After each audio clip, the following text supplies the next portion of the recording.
Hello friends, કેમ છો? તો આજે આપણે ચેપ્ટર નંબર 1 માં આગળ વધીએ. લાસ્ટ લેક્ચર ની અંદર આપણે કુલમ્બના નિયમના અદિશ સ્વરૂપના છે એક્ઝામ્પલ્સ ની ચર્ચા કરેલી હતી અને એની આગળના લેક્ચર ની અંદર આપણે કુલમ્બના નિયમનું અદિશ સ્વરૂપ સમજેલા હતા કે શૂન્યાવકાશમાં બે બિંદુવત વિદ્યુત ભારો વચ્ચે અમુક અંતર r હોય તો એમની વચ્ચે લાગતું સ્થિત વિદ્યુત બળ છે એનું સમીકરણ આપણે જોયેલું હતું. એ સમીકરણ હતું F k q1 q2 ના છેદમાં r2. q1 q2 બે વિદ્યુત ભાર, r છે અંતર અને k કુલંબીય અચળાંક. એની ચર્ચા આપણે કરેલી હતી. એ સમીકરણ આપણે સમજેલા હતા. ઓકે, આજે એનાથી વિશેષ ચર્ચા કરવી છે કુલમ્બના નિયમના સદિશ સ્વરૂપ તરફ આગળ વધવું છે. હવે સદિશ સ્વરૂપ તરફ આગળ વધવું હોય તો 11th ચેપ્ટરના અમુક ખ્યાલો છે આપણા માઇન્ડમાં છે હોવા જોઈએ, જેમ કે સ્થાન સદિશ અને એકમ સદિશ. તમારે સ્થાનાંતર સદિશ જોઈતો હોય અને એકમ સદિશ જોઈતો હોય તેની માટે સૌપ્રથમ પહેલા અહીંયા ધ્યાન રાખીએ કે સ્થાન સદિશ જો આપણે જોઈતો હોય મિત્રો, એટલે કે સ્થાનાંતર સદિશ, તો આપણને કઈ રીતે મળશે? તો કે અંતિમ સ્થાન માઈનસ પ્રારંભિક સ્થાન. આ વસ્તુ આપણે જાણીએ છીએ. અને એ જ રીતે એકમ સદિશ, કોઈ દિશાનો એકમ સદિશ જો મારે જોઈતો હોય, ધારો કે મારી પાસે સદિશ A છે, મારી પાસે સદિશ A છે, તો સદિશ A ની દિશાનો એકમ સદિશ મારે જોઈતો હોય તો એકમ સદિશ is equal to, યાદ છે 11th ચેપ્ટર નું, એકમ સદિશ is equal to તે સદિશ ના છેદમાં તે સદિશનું મૂલ્ય. ખ્યાલ આવે છે? કોઈ પણ દિશાનો એકમ સદિશ એટલે તે દિશાનો સદિશ ના છેદમાં તે સદિશનું મૂલ્ય. આપણી પાસે કયો સદિશ છે મિત્રો? તો કે સદિશ A છે. તો સદિશ A ની દિશાનો એકમ સદિશ જોઈતો હોય તો સદિશ A is equal to તે સદિશ એટલે કે સદિશ A ના છેદમાં તે સદિશનું મૂલ્ય એટલે કે માનાંકમાં સદિશ. ખ્યાલ આવે છે? ફરી વખત, કોઈ પણ દિશાનો એકમ સદિશ એટલે તે સદિશ ના છેદમાં તે સદિશનું મૂલ્ય. આ ખ્યાલ છે એ આ ટોપિક માટે ખૂબ જ ઇમ્પોર્ટન્ટ છે, જેને આપણે વ્યવસ્થિત યાદ રાખીએ અથવા તો સાઈડમાં નોટ ડાઉન કરી લઈએ. અને એ જ રીતે જો મારે કોઈ દિશાનો સદિશ જોઈતો હોય તો તે સદિશ એટલે કે એકમ સદિશ ગુણ્યા તે સદિશનું મૂલ્ય. એટલે કે લખીએ અહીંયા કોઈ દિશાનો સદિશ, કોઈ દિશાનો સદિશ એટલે તે સદિશનું મૂલ્ય ગુણ્યા તે સદિશની દિશાનો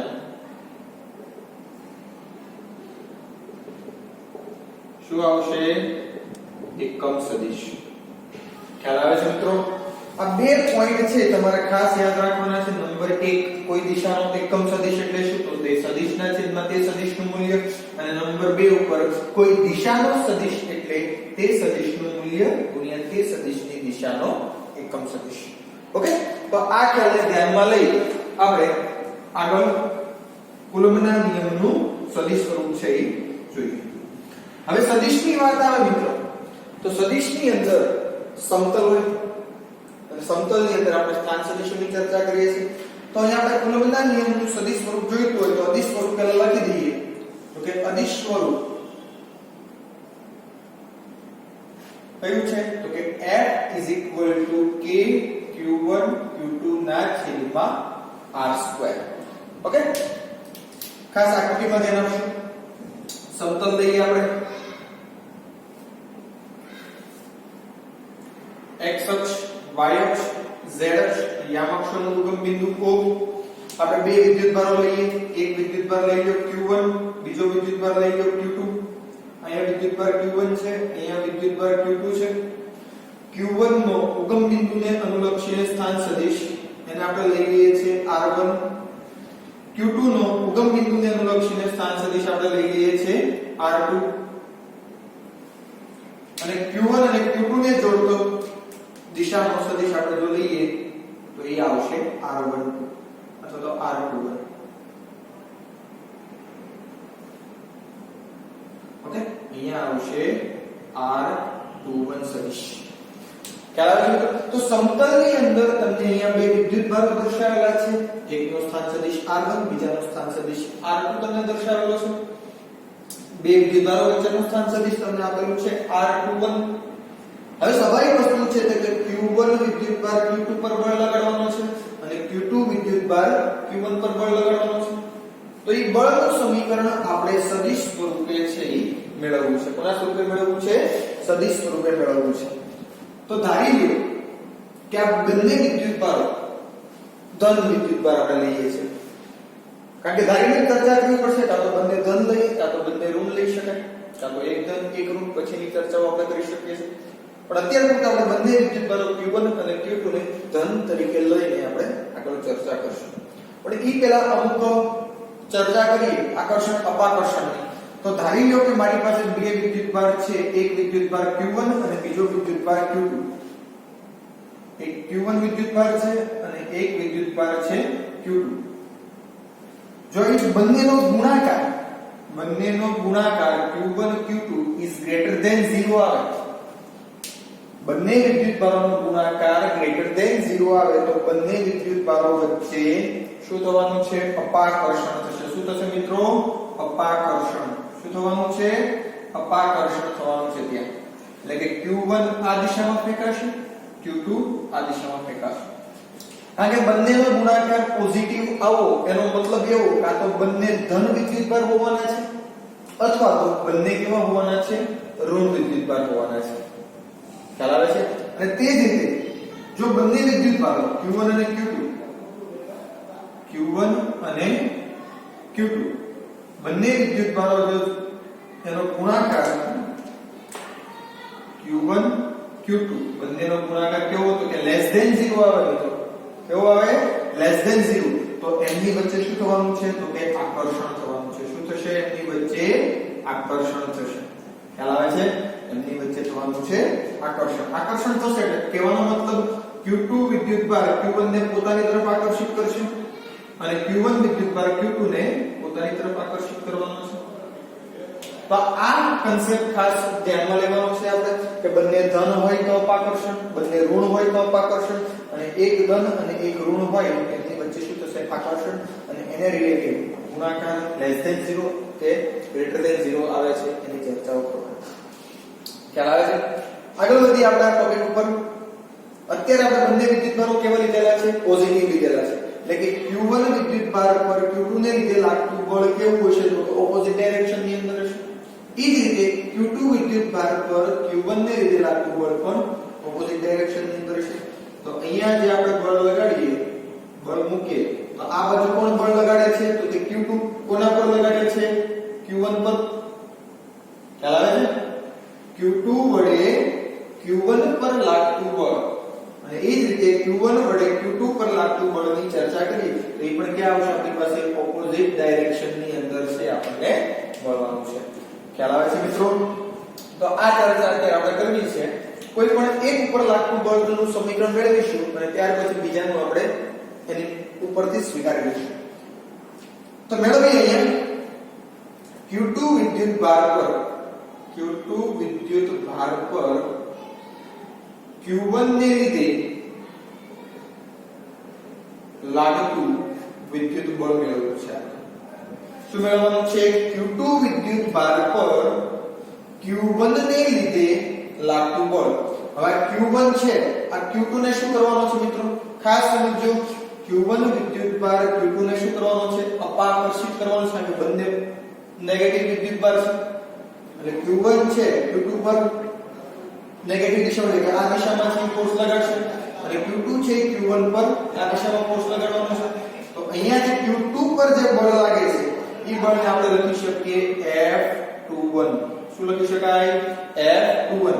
Q2 પર Q1 ને લીધે લાગતું વિદ્યુત બળ.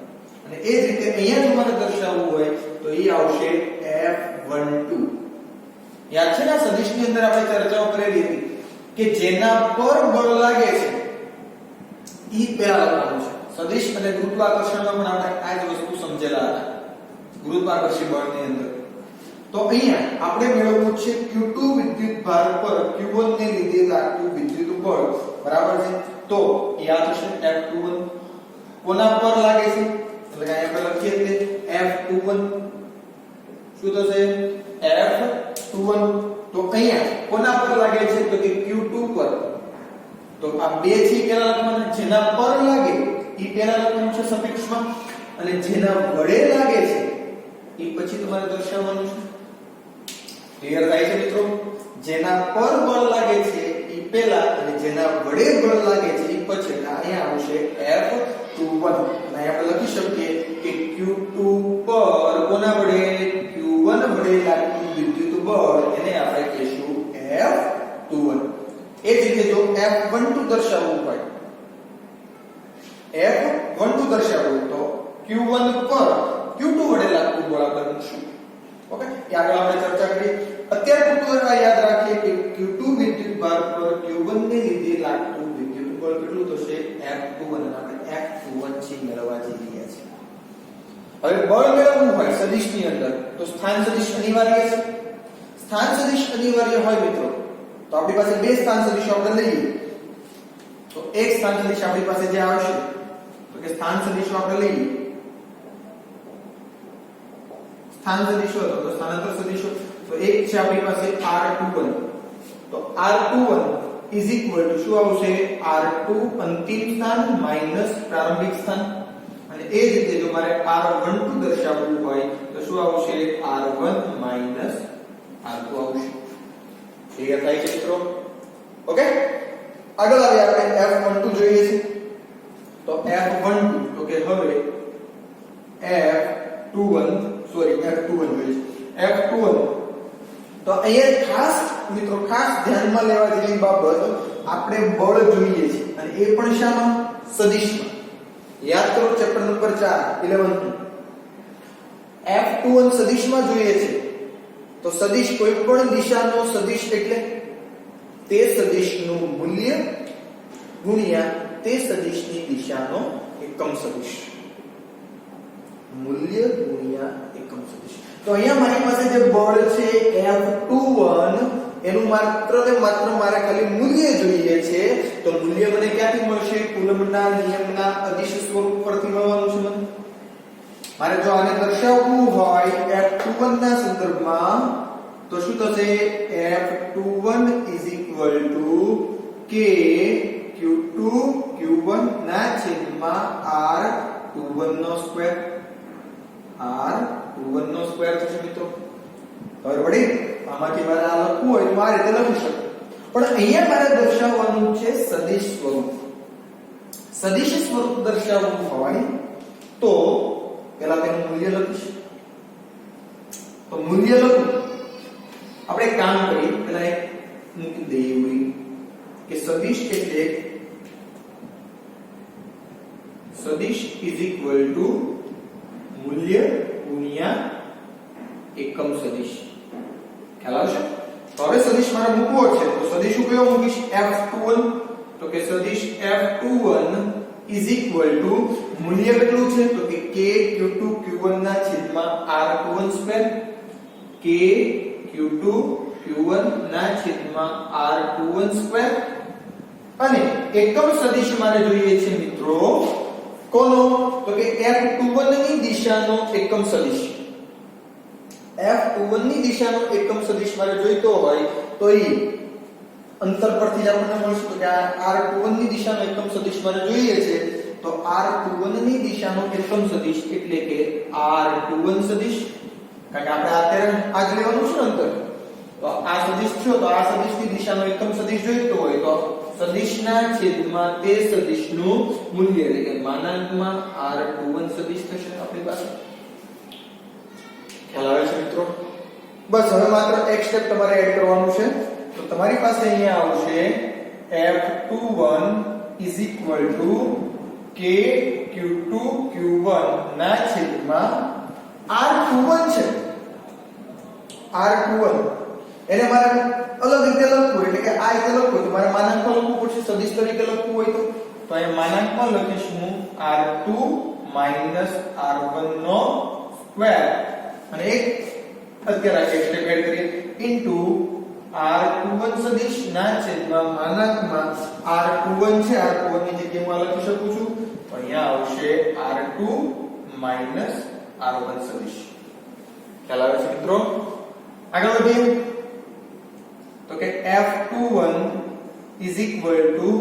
k q2 q1 ના છેદમાં અહીંયા બે ઘાત છે અહીંયા એક ઘાત છે સંયુક્ત રીતે લખીએ તો સ્થાન સદિશ r2 r1 માનાંક hall cube into r21 સદિશ ખ્યાલ આવે છે તો અહીંયા આપણને જે સમીકરણ મળે છે એ વિદ્યુત ભાર q2 પર q1 ને લીધે લાગતું બળ મળે છે વિદ્યુત ભાર કોના વડે તો કે q2 પર એ લખી દઈએ q2 પર કોના લીધે q1 ને લીધે તો q1 વડે લાગતું વિદ્યુત બળ એનું સમીકરણ આપણને મળે છે F21 k q2 q1 ના છેદમાં r2 r1 hall cube into r21 સદિશ ખાસ આ જ મિત્રો સમજવાનું છે આપણે તો આ એક વસ્તુ સમજાઈ ગઈ એટલે કે આ વસ્તુ સમજાઈ જશે કે કોઈ પણ સદિશ આપણે મેળવવો હોય તો એ સદિશનું મૂલ્ય આપણી પાસે હોવું જોઈએ અને નંબર 2 ઉપર તે સદિશની દિશાનો એકમ સદિશ આપણી પાસે હોવો જોઈએ અને આ જે બળ લાગે છે મિત્રો F21 એવું જરૂરી નથી કે આમ લાગે કે આ દિશામાં ખેંચે કે આ દિશામાં ખેંચે કે આ દિશામાં એ બંને વિદ્યુત ભારોને જોડતી રેખા એના પર જ બળ છે એ લાગવાનું છે કાં તો ઓપોઝિટ ડાયરેક્શન ની અંદર લાગશે કાં તો પોતાની ડાયરેક્શન ની અંદર લાગવાનું છે ક્લિયર થાય છે તો આ આપણે મેળવ્યું F21 એ જ રીતે જો આપણે F12 મેળવવું હોય એટલે કે તે જ રીતે q1 વડે q2 પર લાગતું વિદ્યુત બળ જો મેળવવું હોય કોના વડે લાગે છે q1 વડે કોના પર લાગે છે q2 પર તો જેના પર લાગે છે મિત્રો એ પેલા લખવાનું તો f કોના પર q2 પર q2 પર તો આપણે મેળવી દીધું છે આપણે q1 પર મેળવવાનું છે તો કે q1 પર કોના વડે q2 વડે લાગતું વિદ્યુત બળ આપણે મેળવવું છે તો કોના પર તો કે q1 પર તો જેના પર છે એ આપણે પહેલા લખશું તો કે q1 પર કોના લીધે q2 ને લીધે તો કે q2 ને લીધે લાગતું વિદ્યુત બળ F21 થશે તો કે F12 k q1 q2 ના છેદમાં r12 સ્ક્વેર સ્થાન સદિશ કરતે તો ખ્યાલ આવે છે અને તે આ તો મૂલ્ય છે ને આપણી પાસે મિત્રો મૂલ્ય શું આવશે એકમ સદિશ તો એકમ સદિશ તમારે દર્શાવવો હોય તો એકમ સદિશ એટલે કે r21 તો r12 તમે રાખો તો પણ ચાલે અહીંયા r12 અહીંયા તમે આની જગ્યાએ તમે સ્ટાર્ટિંગ માં આવું લખો r21 સદિશ તો પણ તમે એકમ સદિશ તો પણ ચાલે તો અહીંયા તે જ રીતે આપણે આગળ વધીએ તો આ જ રીતે આપણને સમીકરણ મળશે final F12 k q1 q2 ના છેદમાં માનાંકમાં r1 r2 hall cube into r12 સદિશ આ જ મેથડ થી તમારે આગળ વધવાનું છે અને આ સમીકરણમાં તમે કિંમત મૂકી શકો છો તો આ કોના પર તો કે q1 પર q2 વડે લાગતું વિદ્યુત બળ છે એ મેળવી શકાય છે એ જ રીતે મિત્રો આપણે અહીંયા જો બે વિદ્યુતભારોમાંથી કોઈ એક વિદ્યુતભારને આપણે ઋણ લઈએ અને કોઈ એકને ધન લઈએ તો આ સમીકરણની અંદર તમે કોઈ એકને ઋણ અને કોઈ એકને ધન લઈને સંજ્ઞા ખાસ તમારે મૂકવાની છે ધારો કે આપણે q1 ને ઋણ લઈએ q1 ઋણ અને q2 છે એ ધન વિદ્યુતભાર હોય બરાબર છે તો આ સમીકરણની અંદર અથવા તો આ સમીકરણની અંદર તમે ઋણ સંજ્ઞા સાથે લઈને ચર્ચા કરી શકો છો તો સમીકરણ તમારું બનશે ધારો કે આ સમીકરણ આપણે ફરી વખત લખીએ તો શું થશે F12 સદિશ k q1 કેવો છે ઋણ છે એટલે -q1 q2 ના છેદમાં r1 minus r2 cube into સ્થાન સદિશ r1. મિત્રો અહીંયા કિંમત તો એની એ જ રહેશે, આન્સર તો તમારો એનો એ જ આવશે, પરંતુ માત્ર ને માત્ર દિશા છે એમાં તમારો ચેન્જીસ થશે. એટલા માટે તમારે ઋણ સંજ્ઞા સાથે લઈને ચર્ચા કરવાની. ઓકે, ખ્યાલ આવી ગયો? 2 અથવા 3 માર્કની અંદર તમને પૂછી શકાય કે કુલમ્બના નિયમનું સદિશ સ્વરૂપ છે એ સમજાવો. સાથે સાથે કુલમ્બનો નિયમ પણ તમારે એડ કરી આપવાનો છે.